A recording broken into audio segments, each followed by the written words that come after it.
Hello everyone. आज हम लोग सीखेंगे इनइक्वालिटी के बारे में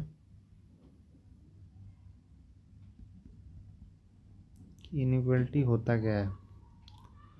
तो देखो, इनइक्वालिटी को हम ऐसे बोल सकते हैं कि अगर मान लो एक एग्जांपल लिए हम 7 इज़ ग्रेटर देन 3, यानी कि 7 जो है बड़ा है 3 से। सो ये जो साइन है ना, जो हमको बता रहा है कि 7 जो है 3 से बड़ा है, इसी साइन को हम लोग इनइक्वालिटी बोलते हैं। ये कई तरह के हो सकते हैं, जैसे greater than, less than, greater than और इक्वल टू, लेस देन और इक्वल टू, राइट। सो इसके कुछ रूल्स होते हैं और एक एक करके हम लोग उसको देखते हैं।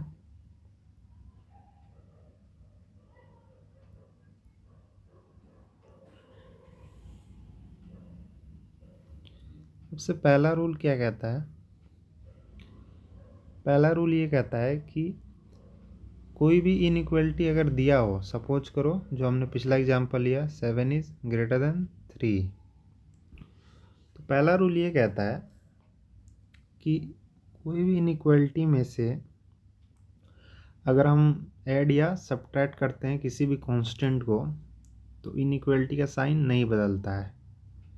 जैसे ये जो एग्जांपल है,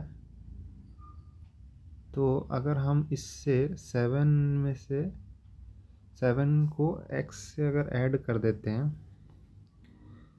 तो भी इनइक्वालिटी का साइन नहीं बदलेगा। या फिर दूसरा एग्जांपल देखते हैं। अगेन, अगर 7 इज़ ग्रेटर देन 3 है और अगर दोनों से x अगर माइनस करते हैं तो भी इनइक्वालिटी का साइन नहीं बदलेगा। ठीक है। सो ये हमारा रूल नंबर 1 हो गया।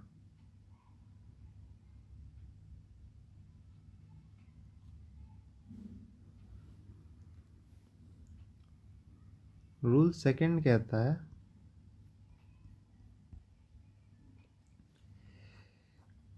कोई भी इनइक्वालिटी में से अगर हम मल्टीप्लाई या डिवीज़न करते हैं कांस्टेंट जो कि पॉजिटिव हो, तो भी इनइक्वालिटी का साइन नहीं बदलता है। जैसे एग्जांपल ले लिया हमने 5 इज़ ग्रेटर देन 3। अब अगर हम इसमें मल्टीप्लाई कर देते हैं किसी भी नंबर से, सपोज करो x से, तो भी इनइक्वालिटी का साइन नहीं बदलेगा। इधर 3 इंटू एक्स कर दिया तो। ये पहला एग्जांपल। दूसरा एग्जांपल देखो। अगेन 5 इज़ ग्रेटर देन 3 है, किसी भी नंबर से इसको क्या कर दिया, डिवाइड कर दिया, तो भी इनइक्वालिटी का साइन नहीं बदलेगा। बट इसमें मैंने जैसे अभी बताया कि जो भी अपन मल्टीप्लाई या डिवाइड कर रहे हैं वो क्या होनी चाहिए, पॉजिटिव कांस्टेंट होने चाहिए। ठीक है।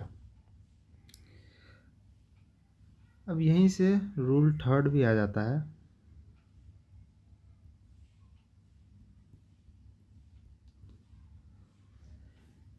किसी भी इनइक्वालिटी में से अगर मल्टीप्लाई डिवाइड करते हैं निगेटिव कांस्टेंट को, तो इनइक्वालिटी का साइन बदल जाता है। जैसे भी हमने एग्जांपल लिया, लेकिन अगर दे दिया हो x क्या है, नेगेटिव है, देन अगर हम इससे मल्टीप्लाई कर देते हैं तो इनइक्वालिटी का साइन बदल जाता है। इसको आप लोग अच्छे से पढ़ लेना।